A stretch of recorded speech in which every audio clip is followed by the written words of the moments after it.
할렐루야, 여러분 감사합니다. 여러분 너무 반갑습니다.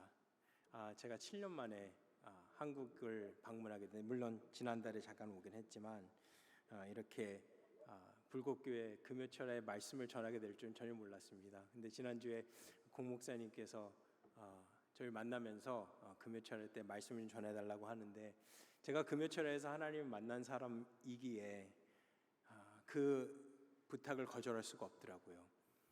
금요철에는 제가 방황할 때도 언제나 자석같이 저를 끌어들였던 곳이고, 금요철에는 제가 하나님을 잃었다고 생각할 때 다시 찾게 한 그런 귀한 시간입니다.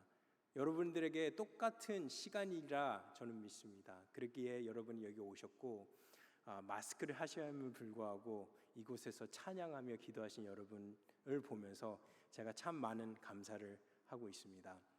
목사님 말씀하신 것처럼 저희가 2014년에 미국으로 돌아갔습니다. 그래서 공부를 제가 이제 성교학 석사를 하나 마치고 다시 교회로 저희는 파송을 받는데, 그때 이제 백인 교회로 파송을 받았습니다. 그래서 6년간 백인 교회에서 제가 사역을 했습니다. 95년 된 교회였는데 그때 제가 28번째 목사였거든요. 28번째 목사로서 그 교회 파송을 받았는데, 난생 처음, 그 교회 역사상 처음으로 백인이 아닌 목사가 온 건 처음이라고 그러고요. 그리고 그때 당시 제가 40대가 안 됐는데 40대 이하의 목사가 온 것도 처음이라 그러더라고요. 그래서 6년간 그곳에 목회를 같이 하면서 너무너무 즐거웠고 너무너무 감사했습니다. 제가 왜 이 얘기를 하냐면, 제가 6년 동안 한 번도 한국말로 설교를 해본 적이 없어서 제 한국말이 정말 여러분 들으시기에 좀 죄송한 얘기지만 제 한국말 설교가 굉장히 어눌할 수 있습니다. 그래서 마음을 넓게 여시고 영혼의 귀로 들어달라고 부탁을 드리고자 이렇게 그 설교에 대한 목회에 대한 얘기를 했고요. 코로나가 시작되는 즈음에 연회에서 저희는 연회 안에 커넥션 오브 미니스트리 연대 사역 기관이 있습니다. 그래서 저희 연대 사역 총무님이 계시고 그 총무님 밑에 저는 선교를 담당하는 선교 담당으로 저희 연회를 사역하고 있는데, 저희 아들이 그러더라고요. 아빠는 목사 같지 않은 목사라고. 왜냐하면 저는 이제 더 이상 교회 사역을 안 하거든요. 제가 하는 일은 저희가 1300개 교회가 있는데 그 1300개 교회의 선교 정책을 담당하고 있어서 제가 이제 더 이상 교회를 목회하지 않으니까 어떤 마음이 드냐면, 제가 사실은 평신도 여러분들의 마음을 참 많이 공감하고 있습니다. 월요일부터 금요일까지 열심히 일하다가 주일날 예배를 가는 게 얼마나 힘든지 모르겠어요. 여기는 주일날 오는 게 너무 기쁘시기 때문에 아무런 문제가 없는데, 저는 아침에 왜 이렇게 힘든지 모르겠더라고요. 그러면서 하는 생각이 드는 게, 목사도 이런데 우리 성도는 얼마나 더 힘들까. 그럼에도 불구하고 나오셔서 하나님을 사모하는 마음으로 오신 여러분들이기 때문에 제가 그 마음에 더욱더 감사드리고, 그렇기 때문에 잠깐 기도하고 우리 말씀을 드리려고 하는데, 제가 한 가지만 하도록 하겠습니다. 여러분, 마스크를 써야 되는 것이 굉장히 불편한 걸 제가 알아요. 그래서 말씀 앞에서 전하면서 마스크를 벗는 게 정말 죄송스럽거든요. 근데 기도하기 전에 여러분 잠깐 그냥 우리가 마스크를 잠깐 들어서, 여러분 그 3차까지 맞으신 분만요, 잠깐 들어서 우리가 숨을 한번 깊이 들이마시면서 어떤 마음으로, 하나님 성령님이 우리의 마음을 채워주세요. 말씀으로 채워주세요.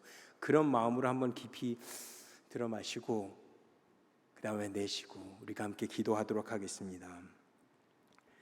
사랑이 많으신 하나님 아버지, 감사합니다. 주의 말씀을 사모하며 이 자리에 온 주의 백성들을 붙잡아 주십시오.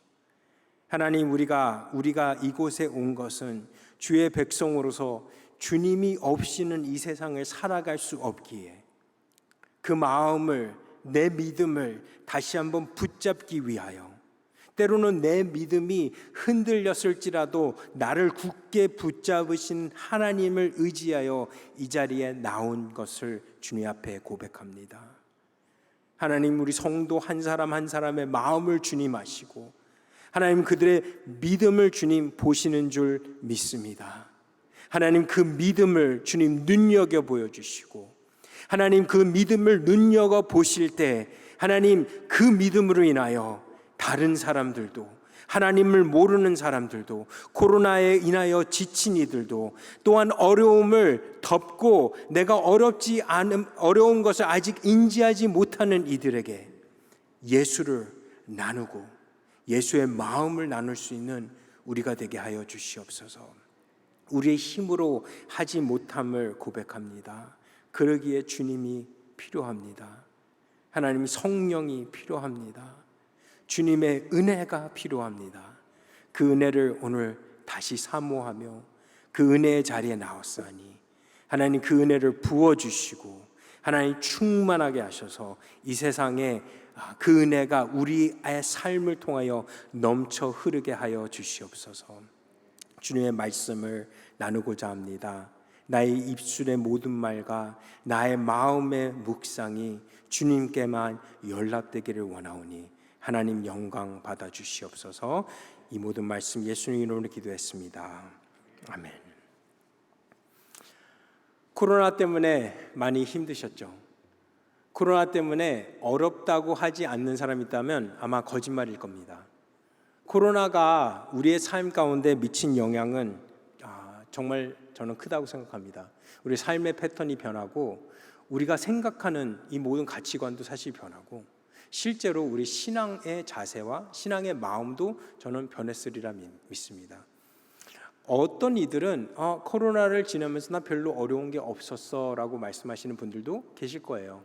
그런데 저는 그 어려움이 없어서가 아니라 그 어려움을 아직 실감하지 못해서라고 생각합니다. 그리고 코로나가 지금 지속되는 이 상황에서 여러 가지로 힘든 일이 저는 또 있을 거라고 생각합니다. 왜 이렇게 말씀을 시작하는데 어려운 그리고 부정적인 이야기를 하는가? 희망찬 얘기를 하고 코로나 곧 끝날 것이고 우리의 삶이 원점으로 돌아갈 거라고 얘기해도 부족한데 왜 이런 부정적인 얘기를 하는지에 대해서 여러분 아마 질문하고 계실지 모르겠습니다. 제가 왜 그 얘기를 하냐면 저는 이 코로나의 어려운 가운데 있는 세상에 또한 코로나의 어려운 가운데 있는 교회 앞에 예수가 해답이고 그 해답을 믿고 따르는 이들만이 세상 가운데 질문하는 사람들에게 대답을 줄 수 있다고 믿기 때문입니다. 그 어려움은 세상적인 어려움은 물론 있습니다. 그러나 예수가 해답이면 그 모든 걸 이겨내잖아요. 여러분 예수를 믿으면서 사실 어려움이 없었던 거 아니지 않습니까?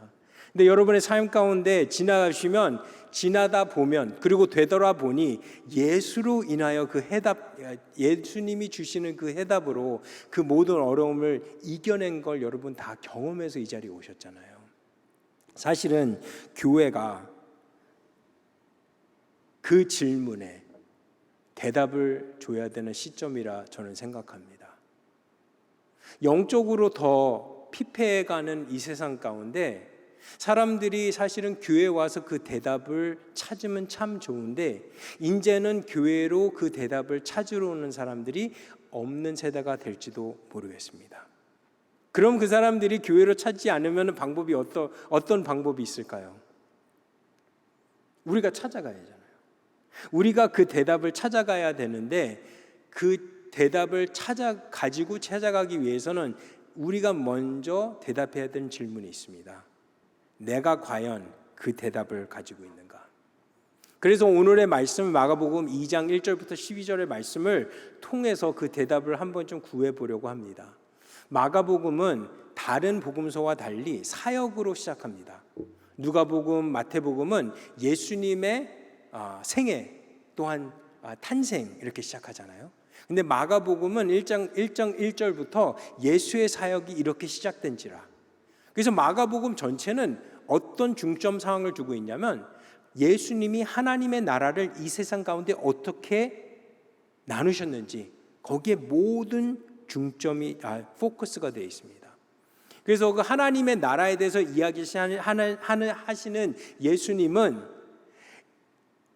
세상 가운데 질문을 가진 유대인들에게, 내가 선민으로서 어떻게 살아가야 되는지를 고민하는 유대인들에게, 내가 선민으로서 율법을 지키며 살아간다고 확신하는 유대인들에게 하나님의 나라를 통해서 이 세상의 질문이 해결된다는 것을 보여주기 위함이고요, 예수 그리스도가 그 질문의 대답임을 증명하기 위해서 쓰여진 복음서라고 보시면 되겠습니다. 그래서 마가복음 1장은 예수님이 먼저 세례를 받으시고 세례를 받으신 다음에 곧장 사역을 시작하세요. 가버나움으로 들어가서 회당에서 말씀을 전하는데, 말씀을 전하시는 예수님이 하나님의 나라에 대해서 얘기하니까 사람들이 너무나 놀라워합니다. 놀라워할 뿐만 아니라 말씀을 전하고 있는데 귀신 들린 자가 갑자기 일어나서 예수님 앞에 막 이야기합니다. 당신이 왜 여기로 오셨습니까? 근데 예수님이 어떻게 하세요? 그 귀신 들린 자에게 너는 잠잠하라 그랬더니 그 자리에서 귀신이 물러갑니다. 사람들이 그것만으로, 그 예배만으로도 놀라운데, 예수님은 베드로의 장모의 집으로 가죠. 그래서 베드로의 장모 집에 갔는데 베드로의 장모님이 열병으로 위층에서 앓고 계세요. 그런 베드로 장모에게 예수님은 올라가서 손을 대며 그 열병을 치유해 주십니다. 그래서 어떻게 돼요?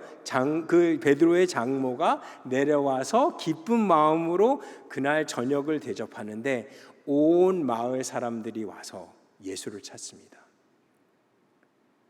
그런 예수님이 온 마을을 통하여 모인 병자들, 또한 귀신 들린 자들을, 저는 그렇게 생각합니다. 예수님 분명 그럴 수도 있었습니다. 사람들이 그 베드로의 장모의 집 앞에 다 모여있는데 그냥 나아가서 한마디 말씀으로 너희의 죄와 너희 모든 문제가 다 해결됐다, 그리고 사람들을 문제를 해결해주고 돌려보낼 수도 있는데, 제가 아는 예수님은 아마 그 대문 앞에서, 뭐 대문은 없습니다만 그 대문 앞에서 의자를 갖다 놓으시고 한 사람 한 사람 불러서 너는 무슨 문제가 있니? 너의 죄가 사여졌다. 너는 어떤 병이 있니? 너의 병이 치유되었다. 그리고 한 사람 한 사람을 저는 맞이했다고 생각합니다. 그리고 그 다음날 아침에 예수님은 아주 이른 새벽에 기도하시고 다시 그 마을로 돌아가는 것이 아니라 제자들에게 우리가 다른 곳으로 가자 말씀하십니다. 그런 예수님이 마가복음 2장에 다시 그 마을로 돌아옵니다. 수일 후에 가버나움에 예수님이 다시 들어온다고 이야기합니다. 여러분, 그때 사람들이 얼마나 기대를 했을까요? 그날 모든 이적을 행했던 예수님이 다시 돌아왔잖아요. 아마 마을 안에 입소문이 퍼졌을 거예요. 너 기억나니? 그 예수님, 그 회당에서 가르쳤던 예수님, 모든 병자를 고치셨던 예수님, 그분이 다시 오셨대. 야, 우리 그 예수님 만나러 가자.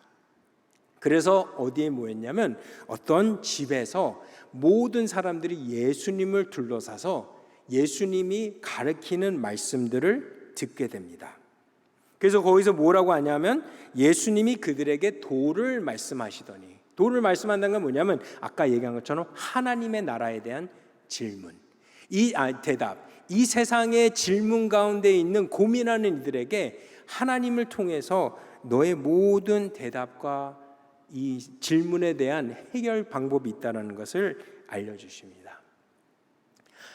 그런 무리 가운데서 가르치고 계신데 여러분 알다시피 다른 무리가 하나 더 있습니다. 중풍병자가 하나 있었어요. 그 중풍병자는 사실은 중풍병자이기 때문에 거동을 하기가 힘들잖아요. 그래서 예수님이 온 것을 아마 들었을 것 같다고 저는 생각합니다. 그런데 예수님이 온 거를 들었지만, 그리고 예수님을 만나면은 뭔가 해결 방법이 있다고 생각을 했을지도 모른다고 저는 생각을 하거든요.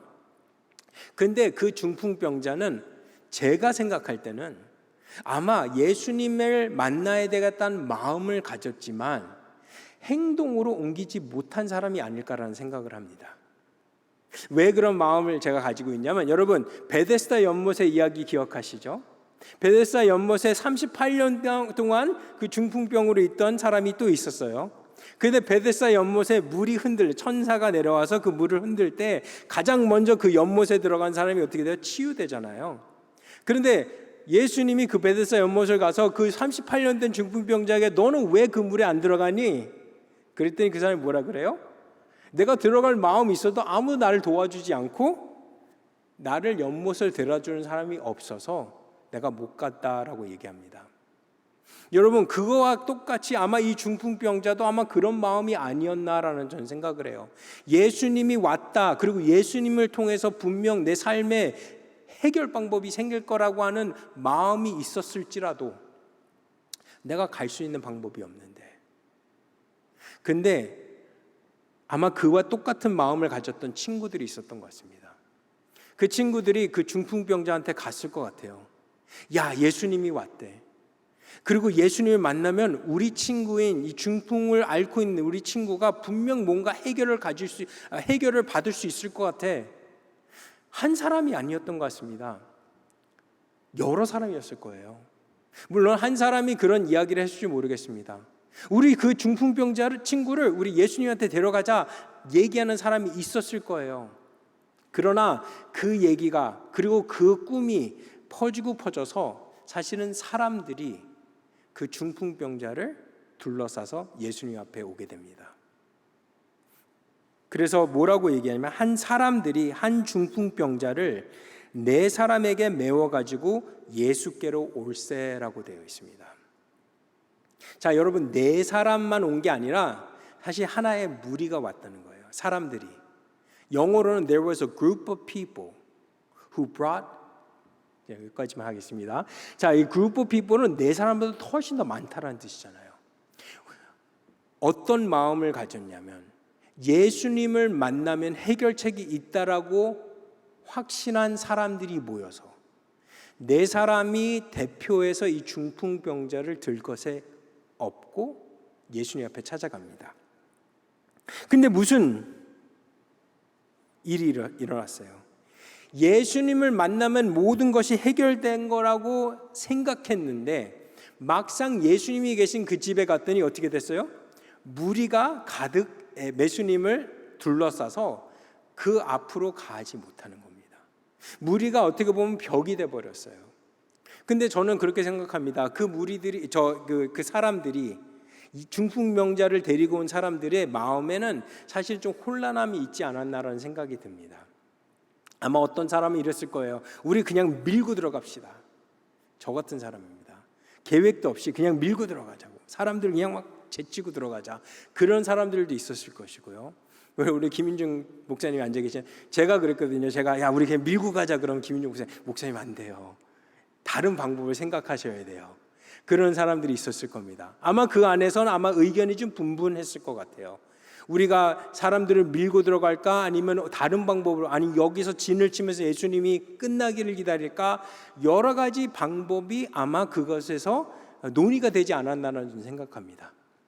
그때 무슨 생각이었는지 모르지만 그 모든 무리가 한 마음이 돼서 우리가 어떤 방법으로라도 우리의 친구를 예수 앞에 데려가야지 해결책이 된다라고 하는 확신을 가지고 고안한 방법이, 여러분, 지붕을 뚫는 일이었습니다.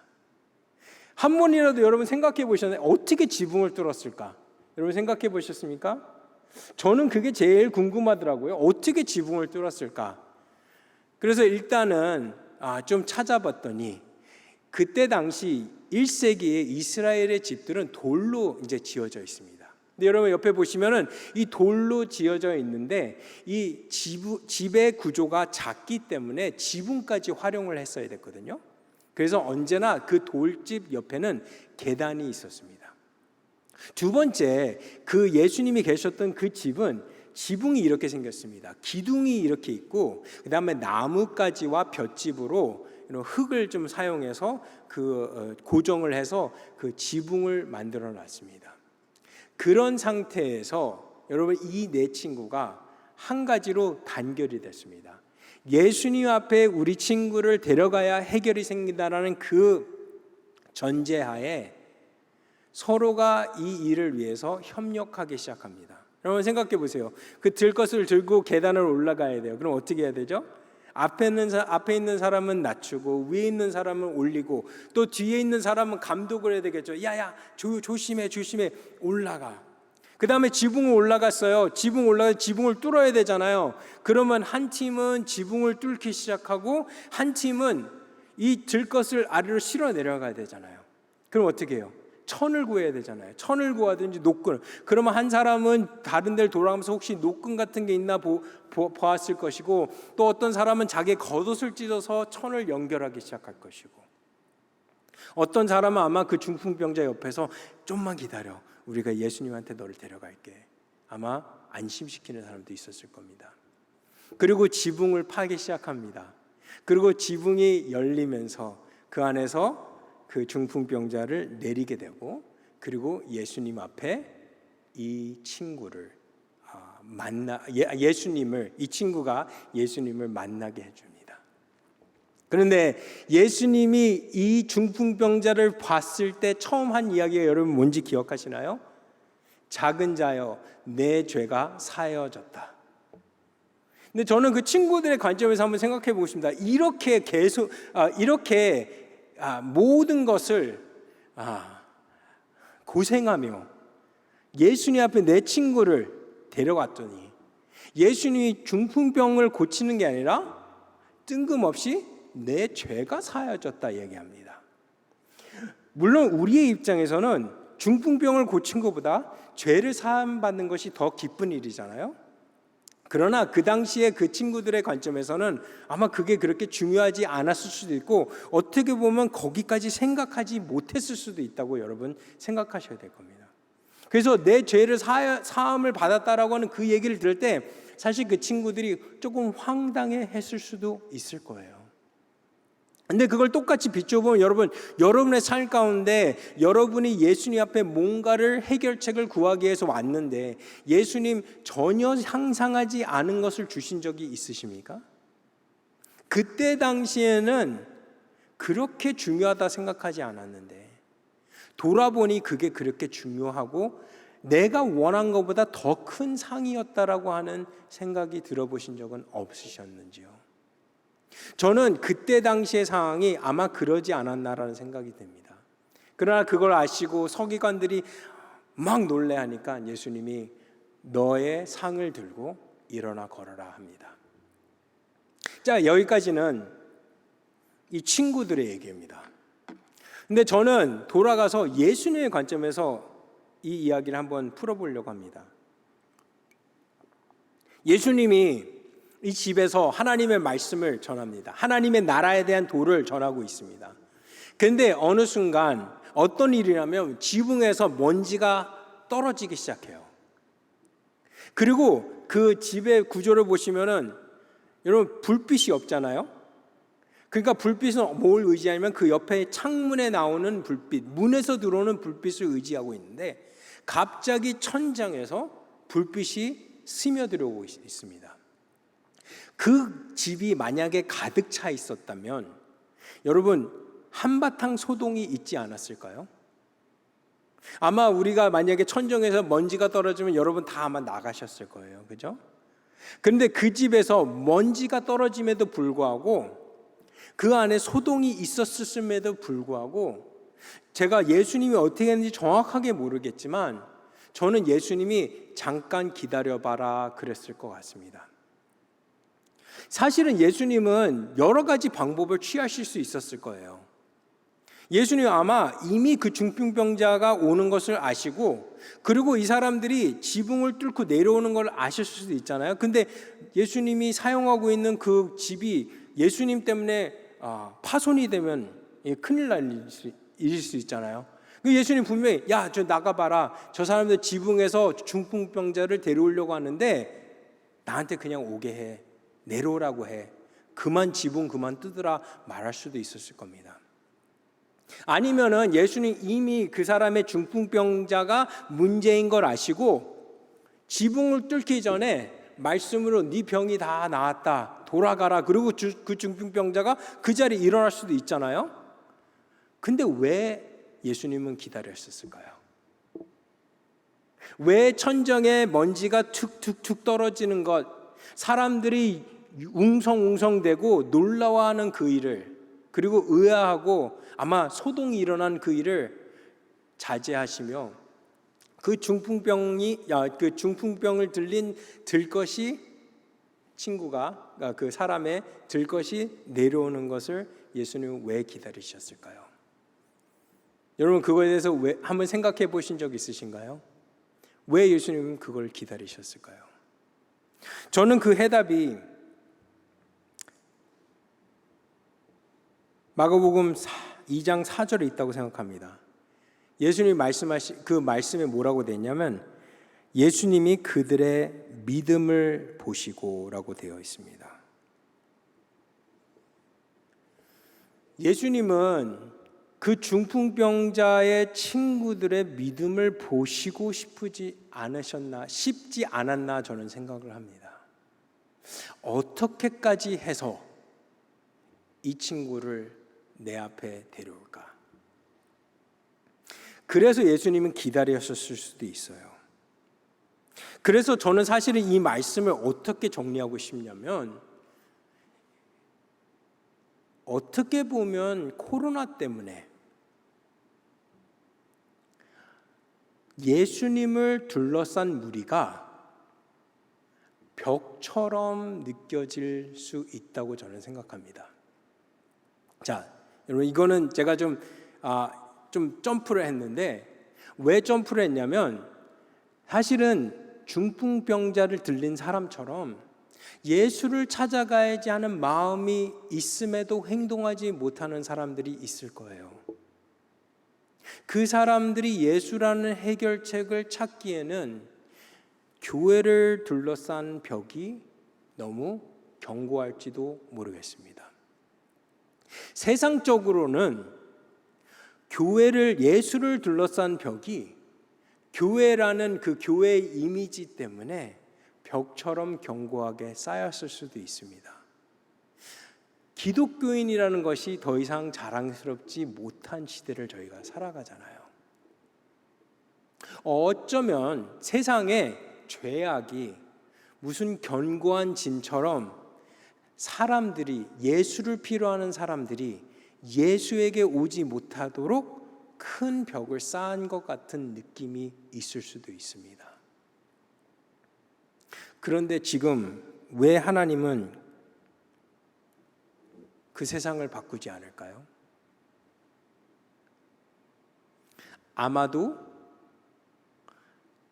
예수가 해답인 것을 굳게 믿는 이들의 믿음을 보시기 위해서가 아닌가라는 생각을 저는 합니다.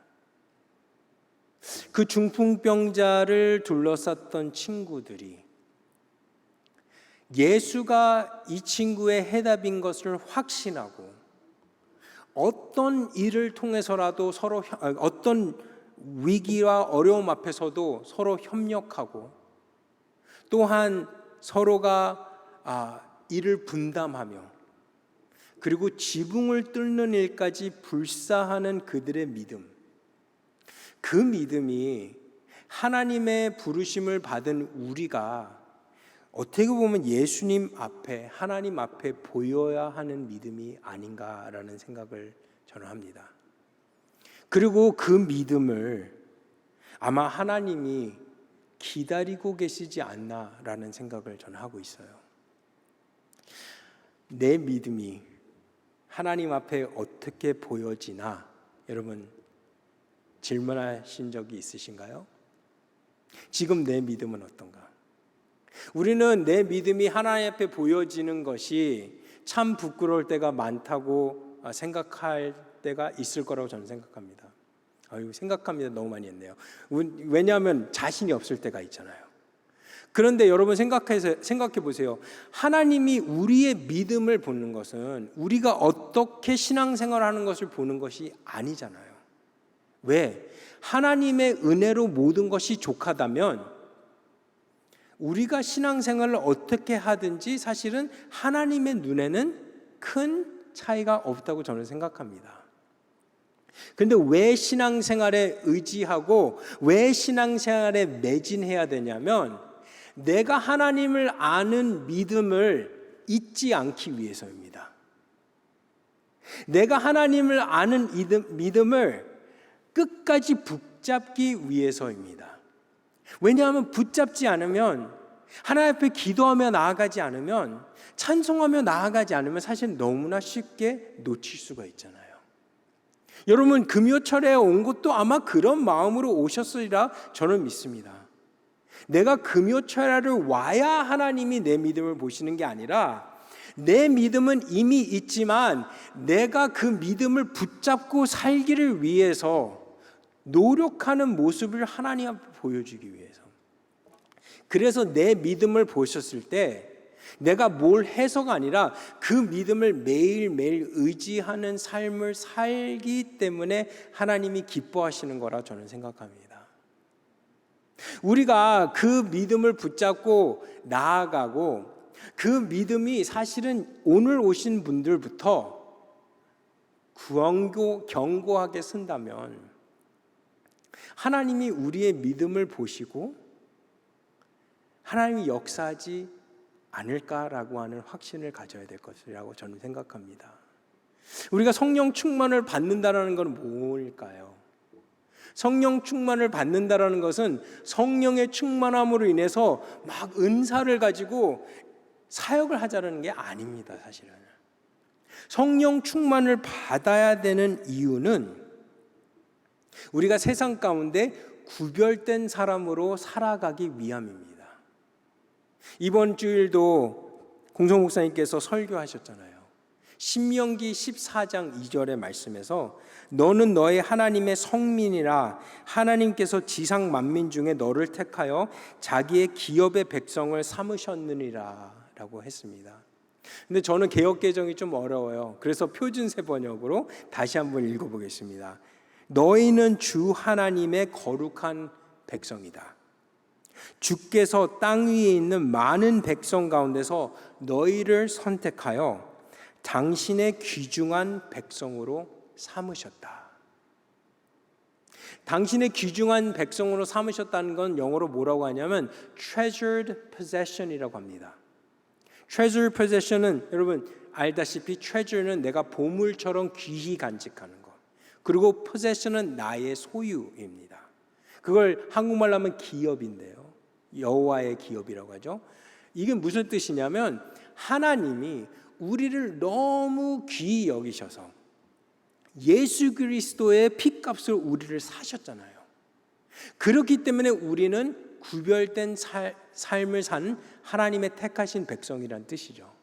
근데 성령 충만함을 받는다는 건 뭐냐면 내가 세상 가운데 그렇게 구별된 사람으로 살아갈 수 있는 힘을 얻기 위함입니다.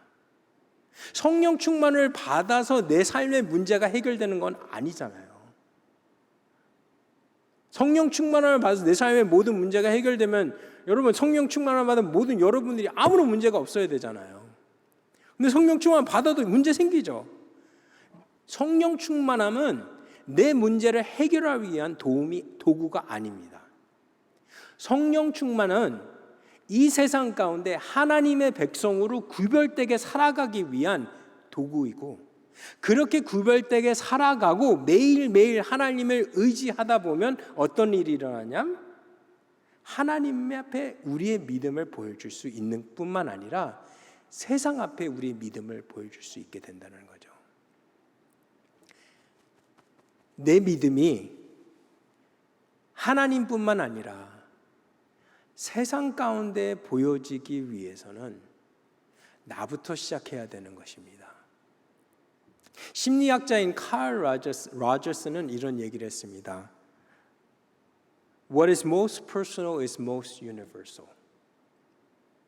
한국말로 하면 가장 개인적인 것이 가장 보편적인 것이다. 이건 무슨 뜻이냐면 내가 경험한 내 경험이 사실은 모두에게 나눌 수 있는 경험이 될 수 있다는 뜻이거든요. 그럼 그걸 그대로 말하면 내가 경험한 하나님이, 나의 삶의 중심이 되신 하나님이, 나의 삶의 힘이 되신 하나님이, 나의 문제의 해답이 되신 하나님이 모든 이들의 중심이 될 수 있고 해답이 될 수 있다라는 뜻입니다. 그렇게 하기 위해선 내가 먼저 내 믿음을 붙잡아야 되는 거예요.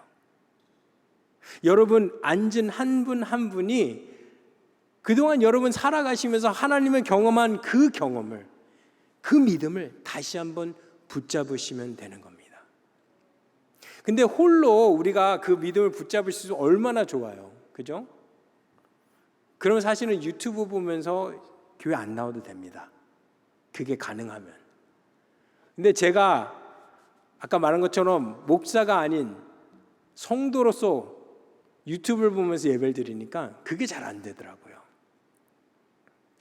믿음은 사실 믿음의 공동체가 함께 나와야 이 세상 가운데 문제를 해결할 수 있더라고요.